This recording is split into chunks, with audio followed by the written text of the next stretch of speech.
Efendim bugün programımıza Narin cinayetiyle başlıyoruz. Biliyorsunuz daha 8 yaşındaydı. Ama maalesef hayat ona adı gibi davranmadı. Bir çocuğun hayalleri, bir köyün sessizliği ve tüm Türkiye'nin dinmeyen sızısıdır Narin Günan. Ve bugün yine kelimelerin boğazımızda düğümlendiği, adaletin arandığı bir noktadayız. Diyarbakır 8. Ağır Ceza Mahkemesi'nde çok hareketli ve gergin bir duruşma süreci yaşanıyor. Detayları aktaracağız size. Ekibimiz bağlanacak ama Diyarbakır'a gitmeden önce Narin Günan dosyasında bugüne kadar neler yaşandı bir izleyelim. Tarih 21 Ağustos 2024. Yer Diyarbakır. Tüm Türkiye'nin yüreğine bir yangın düştü. 8 yaşındaki Narin Güran evine giderken bir anda ortadan kayboldu. Küçük kızın cansız bedeni arama çalışmalarının 19. gününde 8 Eylül günü dere yatağında çuval içinde üzeri taşlarla kapatılmış halde bulundu. Türkiye bu acımasız cinayetle sarsıldı. Cinayet dosyası kapsamında çok sayıda gözaltı gerçekleşti. Narin'in annesi, ağabeyi, amcası ve komşuları Nevzat Bahtiyar tutuklandı. Güvenlik kameraları, Narin'in cansız bedeninin kırmızı bir araçla dere kenarına götürüldüğünü ortaya koydu. Savcılık, 4 sanık hakkında iştirak halinde çocuğa karşı kasten öldürme suçundan ağırlaştırılmış müebbet hapis cezası talep etti. Nevzat Bahtiyar ise ifadesinde Narin'i öldürmediğini, sadece cansız bedeni dereye taşıyıp gizlediğini savundu. 28 Aralık 2024'te görülen davanın ikinci duruşmasında amca Salim Güran, anne Yüksel Güran ve abi Enes Güran'a ağırlaştırılmış müebbet hapis cezası verildi. Nevzat Bahtiyar ise suç delillerini yok etme, gizleme veya değiştirme suçundan 4 yıl 6 ay hapis cezasına çarptırıldı. Türkiye, nasıl olur da 8 yaşında bir çocuğun cansız bedenini acımasızca saklayan birinin cezası 4 yıl 6 ay olabilir sesleriyle yankılandı. Herkesi düşündüren bu karar istinaf ve temyiz sürecine taşındı. Dosya Yargıtay'a gitti. Yargıtay 1. Ceza Dairesi, anne, amca ve ağabeye verilen ağırlaştırılmış müebbet cezalarını onadı. Ancak Nevzat Bahtiyar'a verilen 4 yıl 6 aylık hapis cezasını eylemin nitelikli kasten öldürmeye yardım kapsamında değerlendirilmesi gerektiği gerekçesiyle bozdu. Bunun üzerine dosya yeniden Diyarbakır 8. Ağır Ceza Mahkemesi'ne gönderildi. Mahkeme, Nevzat Bahtiyar'ın tutukluluk halinin devamına ve yeniden yargılanmasına karar verdi. Bugün tüm Türkiye'nin vicdanında sızı, gözünde yaş olan Narin Güran için adalet günü. Nevzat Bahtiyar hakim karşısına çıkacak ve 8 yaşında bir çocuğun cansız bedenini sakladığı bu dosyada yeniden yargılanacak. Diyarbakır'da biliyorsunuz Narin cinayetini takip ediyor NTV muhabiri. Alo, görüntülü bağlanıyoruz, çok özür diliyorum. Nizamettin, detaylarda neler var? Bize aktarır mısın lütfen?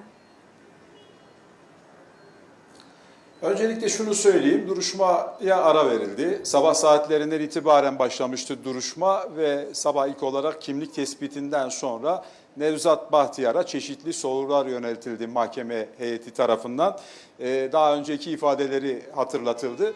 Nevzat Bahtiyar mahkemede verdiği ifadelerinin doğru olduğunu söyledi ve şu iddiayı bir kez daha tekrarladı. Cesedin kendisine Salim Güran tarafından teslim edildiğini, kendisinin de onu alıp dere kenarına götürüp suya bıraktığını belirtti. Tabii bu arada cesedi teslim alırken Salim Güran'ın kendisine cesedi parçalamasını istediğini söylediğini iddia etti. İşte bu sözlerden sonra salonda bulunan baba Arif Güran tepki gösterdi Nevzat Bahtiyar'a. Yine aile fertleri vardı, Güran ailesinin fertleri. Onlar da tepki gösterince içeride salonda bir gerginlik yaşandı. Ardından da mahkeme başkanı Güran ailesi fertlerinin salon dışına çıkarılmasına karar verdi ve aile fertleri dışarı çıkarıldıktan sonra duruşma devam etti. Baba Arif Güran'a soruldu duruşmada neler söyleyeceği.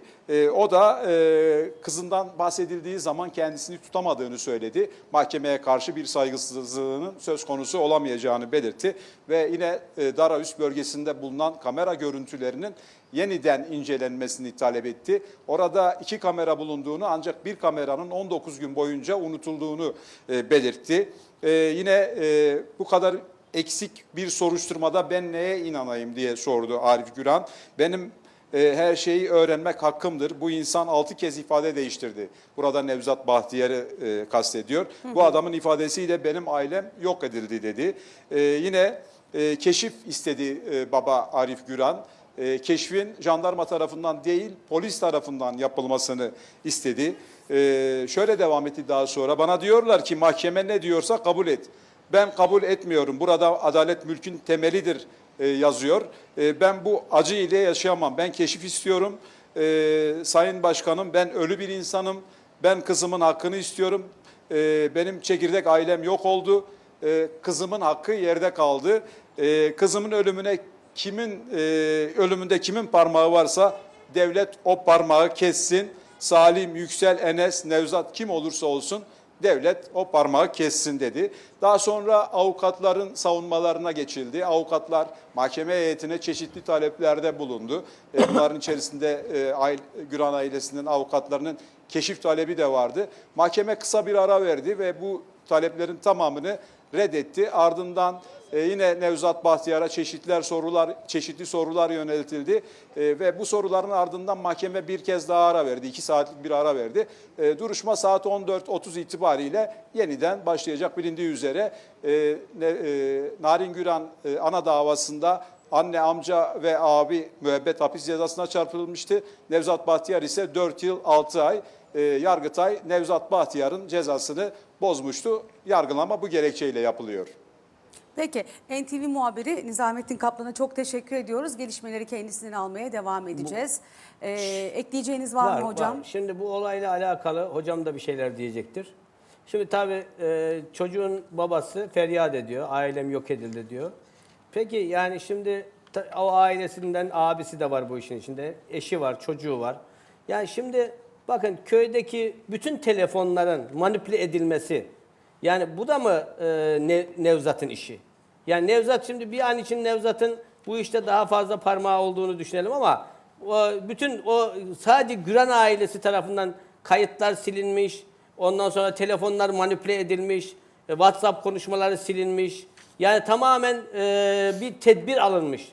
Eğer bu çocukcağız bu tedbirler alınmasaydı belki daha net bir şekilde gerçekler ortaya çıkacaktı. Yani gerçeğin ortaya çıkmaması için muhtar elinden gelen her şeyi yapmış yani. Onun için yani şu anda mahkemenin verdiği karar, Yargıtay'ın verdiği karar diğerlerinin onanması bakımından vicdanları rahatlatır şekilde. Ama gerçek anlamda kimin öldürdüğü o tabii bulunamadı. Benim burada tavsiyem Adalet Bakanımız görevini layıkıyla yapmak isteyen birisi bu tür suçlarda, faili belli olmayan suçlarda, birden fazla failli olan suçlarda bir nevi etkin pişmanlık.